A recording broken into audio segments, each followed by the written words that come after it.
So every year around August, I get the itch to like refresh some things in my house. I typically resist it, but like sometimes it all builds up and like I kind of go nuts. This was one of those years. On the surface, like refreshing sounds like kind of nice, right? But the reality is that your house ends up like a complete mess for like weeks and weeks. And when you combine that with the added mess of a 4-year-old, my wife and I are just like too tired to like pull out the vacuum like at the end of the day. And this is the exact thing that robot vacuums are supposed to save you from. And I have tried a lot of these things, but there typically seems to be a very similar problem with every single one of them that I've used. They sort of kind of like make you pick between two camps. It's either really fast and it doesn't really clean all that well, you still need to pull out like your stick vacuum, or it cleans really well and it takes a really, really long time. I genuinely want to be the person who lets a robot handle those kind of jobs. I just haven't found one that's both powerful and fast at the same time. So when Dreame reached out to sponsor a showcase of their L60 Ultra PE, I figured that like it couldn't hurt. Like I've used a lot of their products in the past. Maybe they make a really good vacuum. But when I tell you the disgust that I had when I opened up the dustbin after its first like, real deep clean, like what have I like unknowingly been living in? So the robot clearly had the power part down and I just needed to see if it had the speed part as well. And it turns out that it does, just not in the way that I expected. But before we get into what this thing is actually doing, let me do something for you by saying thank you for watching my videos. And as a way to say thanks, I'd like to give you a chance to win $200. All you have to do is leave a comment down below of your best cleaning themed dad joke. Give the video a thumbs up and just make sure that there is a way for me to contact you on your YouTube account so I can notify you just in case you win. I'll leave this running for 10 days and pick a winner at random, open worldwide. All right, now, before we get to all like the good stuff about this vacuum, and clearly there is a lot. I mean, you saw like how much it picked up off of my floors. Still, I need to get the things that I didn't love about it sort of like out of the way. You'll see why I'm saying this up front like in just a second. Now, if you don't know, the very first thing that you do when you get these vacuum robots set up is that you let it go out and do like a mapping of your home. It's trying to create like a cleaning map for you. Sometimes those will take a really long time, sometimes not, it just kind of like varies depending on the brand. When I first did it with the Dreame, it scanned my home really, really quickly, like suspiciously quickly. And on that first clean, like my suspicions were pretty much confirmed. It clearly didn't do a great job on that initial scan. Now the robot was getting confused in places that I knew that it probably shouldn't. And again, I have used Dreame products in the past, so like I felt like these products should have been much better than that. So I ended up stopping it halfway through its first cleaning, deleted that map, and then remapped the whole house. And that time, it took a lot longer, which like kind of felt right to me. Now, this is just my experience. I don't think that every single one of these robots are gonna, like have this sort of like quirk in the beginning, but I just wanted to share my experience to show you that the fix is really, really simple. You have to keep in mind, these are like surprisingly complex machines, so like I gave it a little grace and it's been super accurate ever since then. So if you get this and you have like the same startup experience that I did, just remap it and you'll be perfectly fine. But aside from that, those are kind of the only issues that I came across, and once I got past them, everything has been really great. So let's go ahead and move on to all the good news about it. Now, clearly, the first thing that I noticed with this was the power. It's advertised to have 30,000 pascals of power. And in the robot vacuum world, that's a lot of power. I set up a little demo in my kitchen so you can sort of like repeat it at home if you're like comparing how your robot works against this one. I put down some dry rice, some crushed cereal, and some like veggie straw crumbs, which is a pretty accurate representation of my kitchen floor most days. Then I set the L60 Ultra PE to max mode and had it do one pass across those piles just in that like small section of the kitchen. Now, normally with these robots, I have these set to like 2 passes, like no matter what. They're just typically not powerful enough to do everything that it needs to do in that like sort of like one go. But after I saw what it picked up off my carpets, I wanted to see what it could do with just that one pass. And this thing got everything. It did not leave a single crumb behind. It just like came out, did its little like zigzag pattern thing, and then went back to the dock to empty itself. The whole thing took about like 2 minutes. And I know this isn't like a big revelation or anything like that, but like it felt like one at the time.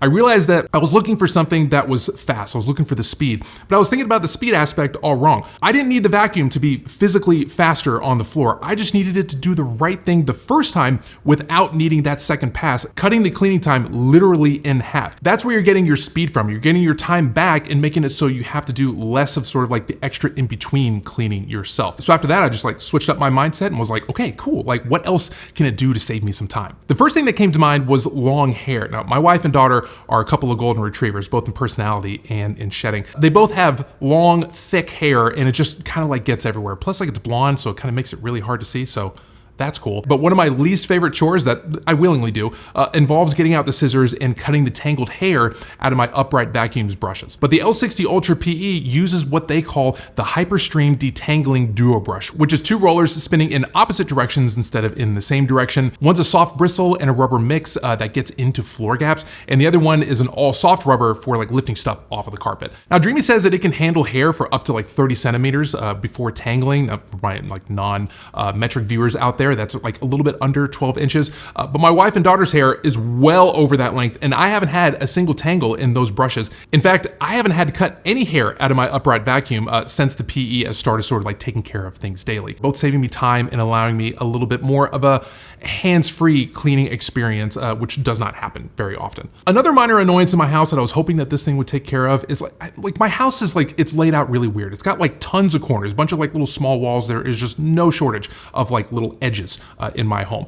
And robot vacuums in the past have been notorious for missing spots within those corners. I usually end up having to like grab a broom and just manually sweep the dirt out of the corners and sort of like let the robot sort of do its thing in the center of the room. But the L60 Ultra PE, it's a long name, I'm just gonna call it the PE, has these extending side brushes and an extending mop pad that will both push out to about 4 centimeters when it detects a corner. And this is nothing particularly new for robot vacuums, like a ton of these out there will have that, but none of them really seem to ever like extend out enough or have enough power in like the little brush that's spinning to actually get out all of the dirt and like kick it out into the center of the room.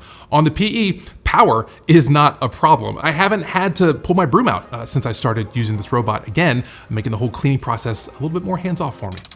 And clearly, at this point, I didn't really have any reservations or concerns about whether or not it could do a really good job on the carpet as far as like the vacuuming side goes. But the thing that gets me to stop using any of these vacuum mop combo robots immediately is whether or not like the mop ends up dragging across the carpet, whether it can lift up enough to clear that carpet. The PE will lift the pads up to 10.5 millimeters when it does detect a carpet. This is something that other robots will always advertise at least, but few will ever successfully detect the carpet every single time to like raise it up. But with the PE, I've had it running for about 2 weeks and it's done it correctly every single time. And I think all these features are sort of like enabled by things like the LiDAR sensor and like the really good onboard navigation and processing. No amount of like strong suction power and like extending dirt grabbing feature stuff will matter if the robot doesn't confidently know where it's going around in your home.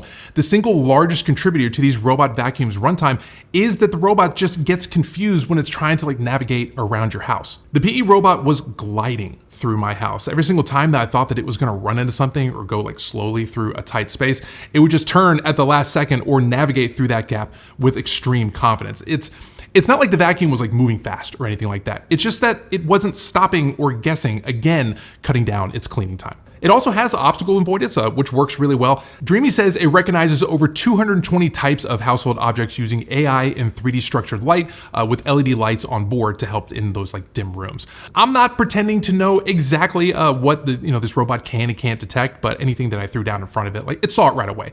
And it didn't take long for it to sort of figure out what to do. Most of the time, it just either went around it or just like turned around and then continued cleaning. And if by the end of the job, it ever saw that like that obstacle was picked up, then it would go back and clean that missed spot. Just know that it won't detect any like small or flat Lego pieces. I really hope that it would do that. I did test that, but the robot will vacuum those pieces up, which I guess I would rather take that than stepping on them in the middle of the night. Which, speaking of, you could technically run this in the middle of the night. Like I know some friends that do that in like their main areas, and then they just like turn off the auto empty dock part of it because that part tends to be pretty loud. And then they'll do like the bedroom separately during the day. Now on its lower power modes, it's very, very quiet. Like you or a kid could be sleeping and have that vacuum go right next to it, and it's not likely that either of you would wake up. However, on the more powerful like Turbo Max or Max Plus modes, those can get pretty loud, though not quite as loud as the auto empty dock, which that's about as loud as like a standard like upright vacuum. The battery also held up a little bit better than I was expecting as well. Now my house isn't huge or anything, but on like a normal vacuum and mop session, it would finish with plenty of charge left. But whenever I pushed it up to like max suction and did 2 passes with both vacuuming and mopping, it will drain down to almost 0, and then it would have to go back to the dock just to like top off. And then when it felt like it had a sufficient charge, it would go back to finish the job. But while it's docked, fact, it's also taking care of itself on its own. The bin empties into a 3.2 liter bag. It washes the mop with hot water. It hot air dries them, and then it'll refill the clean water tank and add like the cleaning solution and stuff like that. The mop wash at the base station goes up to 100 degrees Celsius on the final wash of the job, which really helps get those pads clean if you cook a lot like we do and your floors tend to get like a little bit greasy afterwards. It does all that stuff on its own, so you don't really have to think about it at all.